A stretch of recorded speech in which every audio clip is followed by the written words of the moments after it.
Bonsoir à tous, je suis Amadou Sarandjaï. Nous sommes le groupe qui est chargé de vous faire l'exposé sur le logiciel OpenScrack. Je suis accompagné de mes camarades Madani Wagi et Boubou Samassa. Donc, je vais commencer par vous définir qu'est-ce que OpenScrack. OpenScrack est un logiciel qui permet de casser les mots de passe des systèmes d'exploitation Windows, Linux ou Mac à l'aide des tables arc-en-ciel qu'on appelle en anglais les rainbow. Donc, au cours de l'exposé, nous allons vous expliquer qu'est-ce que c'est que les rainbows, les tables arc-en-ciel, le fonctionnement général de PageCrack et la méthode de récupération des mots de passe. Voilà. Maintenant, avant de passer la parole à mon camarade, il a noté que OPHCrack permet de casser 99,9% des mots de passe avec une moyenne inférieure ou égale à 14 caractères juste en quelques secondes. Donc, ça veut dire que juste en quelques secondes, avec OPHCrack, on peut casser 14 caractères de mots de passe. Voilà, juste en quelques secondes. Donc, il a noté que avec les caractères spéciaux, tels que les points d'interrogation, les points d'exclamation, les arrobases, donc il est difficile pour la version normale de PageCrack de casser ces types de mots de passe. Donc, il faut forcément la version payante de PageCrack pour réussir à casser les mots de passe avec des caractères spéciaux. Voilà. Donc, au cours de l'exposé, il y aura le fonctionnement général de PageCrack et la méthode de récupération des mots de passe que mes camarades vont vous expliquer. Merci. Tout d'abord, je vais vous parler du fonctionnement général d'Opcrack, l'utilisation du fichier SNAM, Security Account Manager, l'utilisation des tables de hachage précalculées, comparaison des hachages des mots de passe chiffrés avec les hachages dans les tables Rainbow. Tout d'abord, l'utilisation du fichier SAM. Il faut savoir que le fichier SAM, c'est une base de données utilisée par les systèmes Windows qui contient les informations des utilisateurs et leurs mots de passe chiffrés pour que les mots de passe sont chiffrés pour qu'ils ne soient pas découverts facilement. Donc c'est pour cela qu'on a des hash pour chaque mot de passe. Il faut tout d'abord savoir que pour chaque hash, il équivaut une empreinte unique. Donc par exemple pour un hash, quand il y a un mot de passe, son hash est unique. Mais il existe plusieurs types de versions de hash, donc ça peut différencier les hash.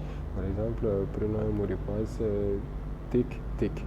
Quand on prend ça, il existe un hash unique pour ces mots tic tic, mais si on prend une autre version de hash, donc cette version de hash, ça ne peut pas être pareil directement. Donc pour un seul hash, c'est unique. Donc c'est vraiment très difficile voire impossible de convertir les hash en mot de passe d'origine. Donc ces hashes de mots de passe sont généralement stockés sous forme, chiffrée pour protéger les mots de passe réels et les rendre difficilement lisibles. Le fichier SAM est un élément essentiel pour l'identification des utilisateurs et la gestion des mots de passe pour les systèmes Windows. Donc, il faut aussi savoir que les fichiers SAM, ça équivaut aux fichiers etcfs stable de Windows si on fait un peu la comparaison pour faire les liens entre les gens qui sont intéressés par Linux, donc qui contient aussi les informations des utilisateurs et tout. Donc, venons-en à l'utilisation des tables de hachage précalculées, les tables Rainbow. Tout d'abord, les tables Rainbow sont des tables de recherche précalculées utilisées dans les techniques de craquage des mots de passe. Les tables Rainbow qui veut dire table arc-en-ciel, comme on aura à parler de ça avant, les tables arc-en-ciel. Donc, par ça, elles sont conçues pour accélérer le processus de craquage. Donc, ça contient déjà des milliards et des milliards de hash, déjà dans les tables Rainbow. Donc, venons-en maintenant à la comparaison, à la troisième partie, la comparaison des hachages des mots de passe chiffrés avec les hachages dans les tables Rainbow. Donc en comparant les valeurs des hachages et les mots de passe chiffrés avec les entrées d'une table Rainbow, donc il est possible d'identifier les mots de passe clairs d'origine. Donc il faut d'abord savoir que Et comme je l'avais bien dit, les tables arc-en-ciel, il existe des milliards et des milliards de haches dessus. Donc il va essayer de faire les liens entre les mots de passe chiffrés et les hachages qui existent dans la table Rainbow. Si ça existe, donc il pourra la table Rainbow contient les mots de passe et les haches et leur valeur d'origine. Donc si ça coïncide, donc Offcrack va nous soumettre le mot de passe directement. Mais il existe un seul problème. Il faut que le mot de passe ou les haches existent dans la table Rainbow. Sinon, ça ne pourra pas marcher. Donc le fonctionnement général impliquant l'extraction des mots de passe chiffrés, accéder au fichier SAM pour extraire les valeurs de hachage des mots de passe associés au compte utilisateur de la génération des tables Rainbow, précalculer un ensemble de tables Rainbow en utilisant un algorithme de hachage spécifique, par exemple MD5, SHA1, etc. Donc, c'est une plage de mots de passe possible. La comparaison des hachages.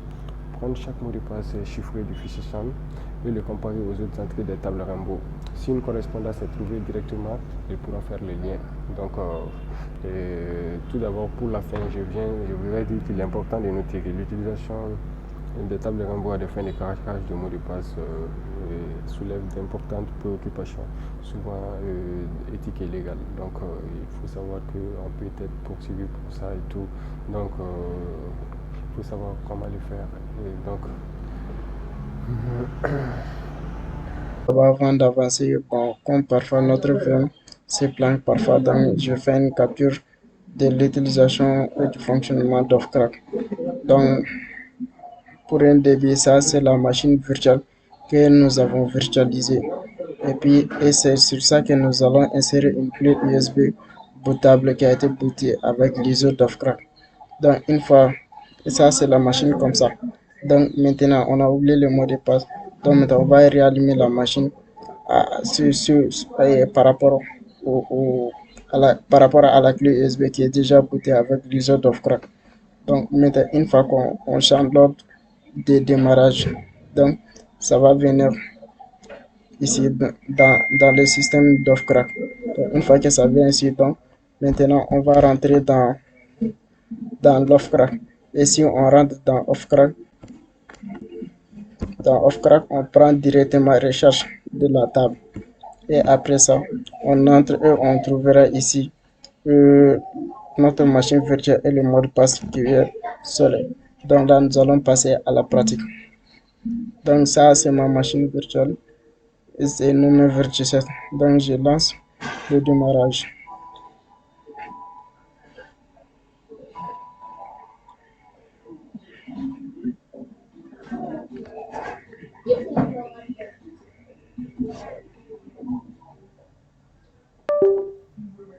Mais avant le démarrage, j'avais déjà inséré une clé USB. Donc là, je vais choisir l'ordre de démarrage de ma machine virtuelle qui est USB que vous voyez ici. Et une fois cliqué sur ça, ça va venir. Et maintenant, nous voilà dans le système d'Offcrack. Je prends directement.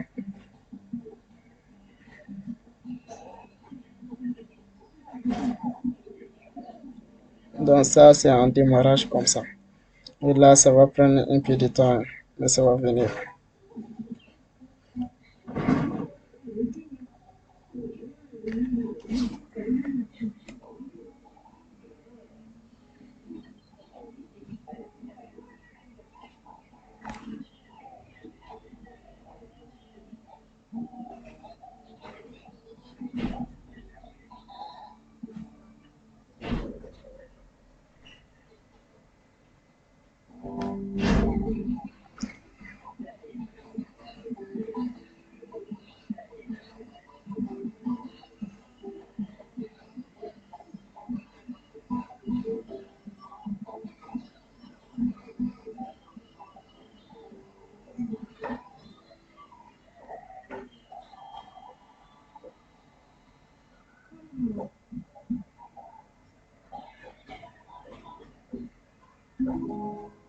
Ok. Et l'installation va toujours continuer.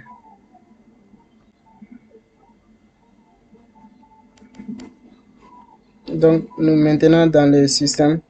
d'Offcrack. Donc maintenant, nous allons rentrer dans document. Si on entre dans document ici,